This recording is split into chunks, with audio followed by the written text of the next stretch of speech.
नमस्कार, मैं डॉक्टर रेखा गौर। आज हम पढ़ेंगे एरिक एरिक्सन की थ्योरी के बारे में। एरिक एरिक्सन ने मनोसामाजिक विकास सिद्धांत दिया था, जिसे हम इंग्लिश में साइको सोशल डेवलपमेंट के नाम से जानते हैं। एरिक एरिक्सन का जन्म 15 जून 1902 में जर्मनी में हुआ था और इन्होंने डेवलपमेंटल साइकोलॉजी के फील्ड में बहुत से काम किए। एरिक एरिक्सन का मनोसामाजिक विकास सिद्धांत मनोविज्ञान में व्यक्तित्व का सबसे ज़्यादा जाना जाने वाला सिद्धांत है। सिगमंड फ्राइड की तरह एरिक्सन विश्वास करते थे कि व्यक्तित्व विकास विभिन्न चरण क्रम में होता है। अंतर था कि फ्राइड का विकास सिद्धांत साइकोसेक्सुअल स्टेज पर आधारित था, जबकि एरिक्सन का सिद्धांत पूरी लाइफ पर सामाजिक अनुभवों के प्रभाव पर आधारित था। मनोसामाजिक सिद्धांत का मुख्य main element development of ego identity. Ego identity वह हमारा सेल्फ कॉन्शियस सेंस जो सोशल इंटरेक्शन के थ्रू डेवलप होता है। ईगो आइडेंटिटी नए अनुभवों और सूचनाओं से बदलता रहता है, जो कि हम हर रोज़ ग्रहण करते हैं। मतलब रोज़ लाइफ में जो जो चेंजेस आते हैं उसके थ्रू हमारी ईगो आइडेंटिटी भी चेंज होती रहती है। एरिक्सन ये मानते थे कि सेंस ऑफ कॉम्पिटेंस भी हमारे व्यवहार को प्रेरित करता है। लाइफ का हर एरिया हमारे लिए इम्पॉर्टेंट है। अगर हमने कोई स्टेज ठीक से क्रॉस की है तो वो फील सेंस ऑफ मास्टरी, मतलब हमारी समझ बढ़ती है, जिसे हम ईगो स्ट्रेंथ और ईगो क्वालिटी की भी कह सकते हैं। अगर हम स्टेज को ठीक से हैंडल नहीं कर पाए हैं या ठीक से क्रॉस नहीं कर पाए हैं तो हमारी समझ अपर्याप्त रहती है। एरिक्सन थ्योरी में सामाजिक अनुभवों का प्रभाव दिखता है पूरी लाइफ के ऊपर। पूरी लाइफ के विकास को सिद्धांत को दिखाने के लिए 8 स्टेजेस 8 चरण बताए गए हैं। उनके सिद्धांत के अनुसार जब भी कॉन्फ्लिक्ट अराइज होता है, अंतर्द्वंद्व का उदय होता है, तो ग्रो करने और फेल होने के इक्वल चांसेस होते हैं। फर्स्ट जो स्टेज है वो है ट्रस्ट वर्सेस मिसट्रस्ट। ये बर्थ टू 18 मंथ्स तक की है, इन्फेंसी एज है। इसमें बेबीज़ अपने पेरेंट्स के अफेक्शन और केयर को ट्रस्ट करना सीखते हैं। मतलब माता पिता का प्यार और केयर जब उनको मिलता है तो उसके कारण वो अपने आप को सबसे सुरक्षित जगह पर मानते हैं। वही मानते हैं कि जिस जगह पर, जिस एनवायरनमेंट में रह रहा हूँ, जिस घर परिवार में मैं रह रहा हूँ, उससे ज़्यादा अच्छी जगह मेरे लिए और कोई भी नहीं हो सकती। लेकिन अगर यही अफेक्शन और केयर उन्हें ना मिले तो वो मिसट्रस्ट करने लगते हैं, अविश्वास करना सीख जाते हैं। तो इसलिए ज़रूरी है कि बच्चे का ट्रस्ट डेवलप करने के लिए उसे ट्रस्ट, केयर और प्यार, अफेक्शन दिया जाए। सेकेंड स्टेज है autonomy versus shame and doubt. This is the me do it stage, मतलब मैं कर सकता हूँ।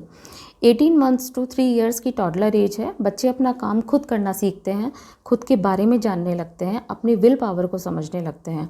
अगर उन्हें अवसर ना मिले तो वो उनके काम को प्रभावित करता है और फिर वो अपनी एबिलिटीज़ पर डाउट भी करने लगते हैं। मतलब उन्हें जब अपॉर्चुनिटीज़ मिलती हैं तो वो उसे ग्रैब करना शुरू करते हैं और ख़ुद काम करना सीखने लगते हैं, अपनी विल पावर को डेवलप करने लगते हैं। लेकिन अगर उनकी अपॉर्चुनिटीज़ को डिनाई करना शुरू हो जाए तो वो अपनी एबिलिटीज़ पर डाउट करने लग जाते हैं। नंबर 3 स्टेज है इनिशिएटिव वर्सेस गिल्ट। ये प्री स्कूल एज है 3 to 5 इयर्स की। अपने गोल को अचीव करने के लिए बच्चे योजना बनाना सीखने लगते हैं, उसके लिए कोशिश करने लगते हैं। उन्हें पता है कि मुझे जो काम करना है, जैसे मान लीजिए बच्चे खेल रहे हैं, खेलते वक्त उन्हें ये दिख रहा है कि जो बॉल है वो मुझे किसको कैच करानी है, आउट करना है या और कुछ करना है, तो वो क्या करेंगे, वो काम करने के लिए कोशिश करना शुरू कर देंगे कि मैं कैसे बॉल फेंकूँ कि सामने वाला बच्चा आउट हो जाए। तो वो एक प्लान करना सीख जाते हैं, योजना बनाना सीख जाते हैं और उसके लिए कोशिश भी करने लगते हैं, जिससे उनमें सेंस ऑफ एम्बिशन और रिस्पॉन्सिबिलिटी डेवलप होती है। या पेरेंट्स लिमिट के कारण, मतलब जब पेरेंट्स बच्चों को थोड़ा बहुत भी फ्रीडम नहीं देते हैं, ओवर कंट्रोल उनके ऊपर करने लगते हैं, तो बच्चों में रिस्पॉन्सिबिलिटी की जगह पर सेंस ऑफ गिल्ट डेवलप होने लगता है। इसलिए लिमिटेशंस बच्चों पर लगानी चाहिए, लेकिन उसकी एक लिमिट होनी चाहिए कि हम उससे ज़्यादा क्रॉस ना करें, मतलब ओवर कंट्रोल ना हो जाए। नंबर 4 स्टेज है इंडस्ट्री वर्सेस इन्फीरियरिटी। ये एलिमेंट्री स्कूल एज है 5 to 11 ईयर्स की। इस एज में बच्चा अपने आप को अपने पीयर ग्रुप से, साथियों से कंपेयर करने लगता है। उसमें सेंस ऑफ प्राइड डेवलप होता है। क्यों? क्योंकि जब वो खुद को दूसरों से कंपेयर करता है तो उसे ये लगता है कि मैं दूसरों से ज़्यादा बेहतर हूँ और ज़्यादा अच्छे ढंग से काम कर सकता हूँ। आपने बच्चों को खेलते हुए देखा होगा, जब बच्चे आपस में बात करते हैं, खेलते हैं, कुछ काम करते हैं, तो ये कहते हैं देख मैंने कितना अच्छा काम किया है, मैंने कितना अच्छा होमवर्क किया है, मैं ज़्यादा अच्छा बैटिंग करता हूँ।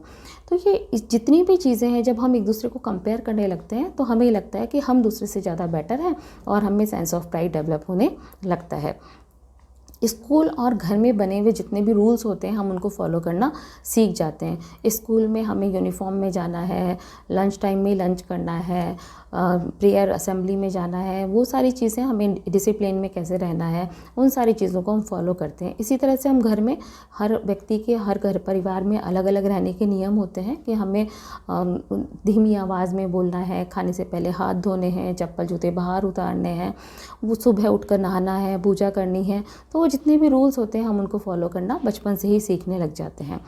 लेकिन इस कंपैरिजन में कभी कभी ऐसा होता है कि हमारे अंदर इन्फीरियरिटी कॉम्प्लेक्स डेवलप होने लगता है। उसका रीज़न ये है कि हम जब अपनी पहले वाली स्टेज को ठीक से क्रॉस नहीं कर पाए, जब हमारे अंदर सेंस ऑफ गिल्ट डेवलप होने लगा है फर्स्ट थर्ड स्टेज में, तब हमारे अंदर ये होने लगता है कि हम जब दूसरे से अपने आप को कंपेयर करते हैं तो अपने आप को बेहतर नहीं समझ पाते। हमें ये लगता है कि नहीं, हमारे अंदर कमी है, सामने वाला ज़्यादा अच्छे से कर रहा है। और जब सामने वाला ज़्यादा अच्छे से कर रहा है तो हमारे अंदर सेंस ऑफ प्राइड डेवलप होने की जगह sense of inferiority complex develop होने लग जाता है।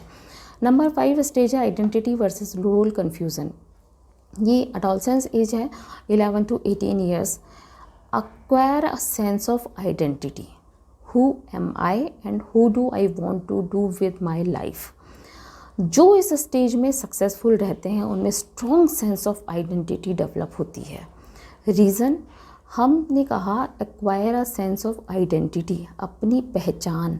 अगर हम अपनी पहचान को डेवलप कर लेते हैं, अगर हम पता लगा लेते हैं कि हम कौन हैं, हमें हमारे ऊपर पूरा भरोसा है, तो हम अपनी लाइफ में सक्सेसफुल रहेंगे। और सक्सेसफुल रहेंगे तो हमारे अंदर strong sense of identity develop होगी। अदरवाइज़ ज़िंदगी में हम अपने आइडेंटिटी के लिए हमेशा कंफ्यूज रहेंगे कि मैं इस जीवन में क्यों आया, मुझे अपनी लाइफ में मेरा क्या रोल है, मुझे कुछ पता ही नहीं है। Number 6 intimacy versus isolation. Young adulthood age है 18 to 40 ईयर्स की।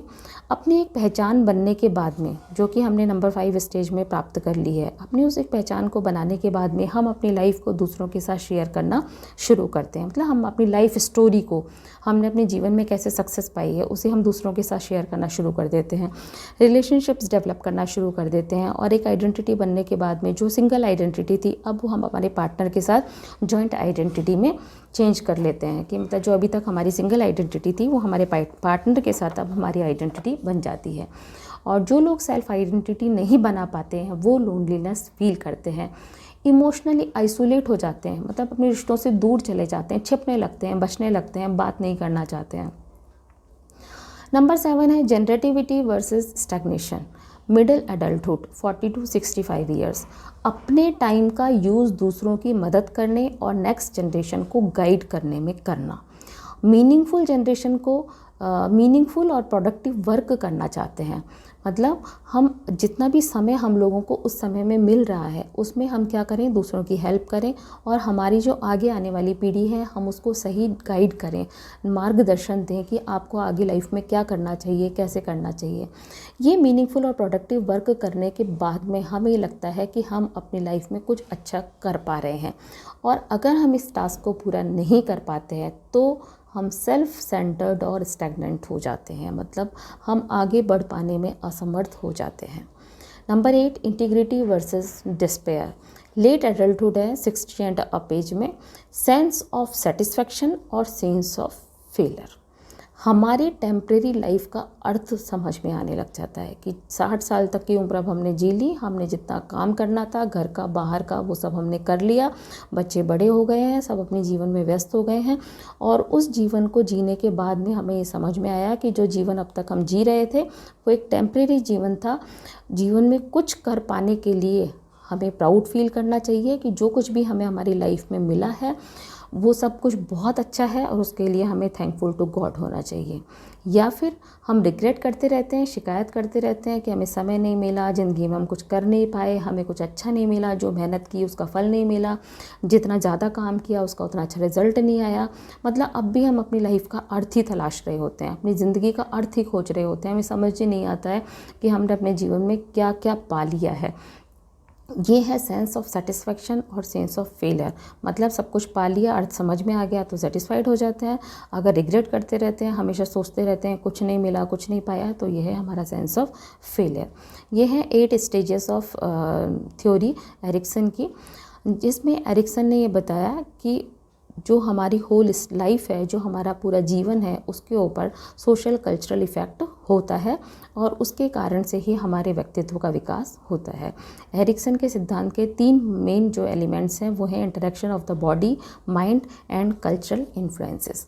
एरिक्सन का सिद्धांत एक बहुत बड़ी संरचना प्रस्तुत करता है जो पूरी लाइफ के डेवलपमेंट को शो करता है। यह मानव के सोशल नेचर पर भी जोर डालता है, जो विकास में सामाजिक संबंधों में दिखाई देता है। मतलब हम अपने रिलेशनशिप्स जो मेंटेन करते हैं उस पर वो पूरा इफ़ेक्ट डालता है। लेकिन इसकी एक लिमिटेशन है कि जो एरिक्सन की थ्योरी है वो ठीक से वो एक्सप्लेन नहीं कर पाए कि साइको सोशल स्टेज का व्यक्तित्व पर बाद की स्टेज में क्या प्रभाव होगा। मतलब अगर हमने फर्स्ट स्टेज को ठीक से क्रॉस नहीं किया या सक्सेसफुली क्रॉस नहीं किया तो बाद वाली स्टेज पर उसका क्या इफ़ेक्ट होगा। इस सिद्धांत में वो ये भी नहीं समझा पाया कि किस तरह का अनुभव हर स्टेज में आवश्यक है ताकि सफलतापूर्वक अपने कॉन्फ्लिक्ट्स को रिजॉल्व कर पाएँ और नेक्स्ट स्टेज में मूव कर सकें। कि सक्सेसफुली जितने भी कॉन्फ्लिक्ट्स, अंतर्द्वंद्व हमारी लाइफ में आते रहते हैं, हम उन्हें कैसे रिजॉल्व करें और नेक्स्ट स्टेज में मूव कर पाएँ। तो ये है हमारी एरिक्सन की theory, Ericsson theory of psycho social development.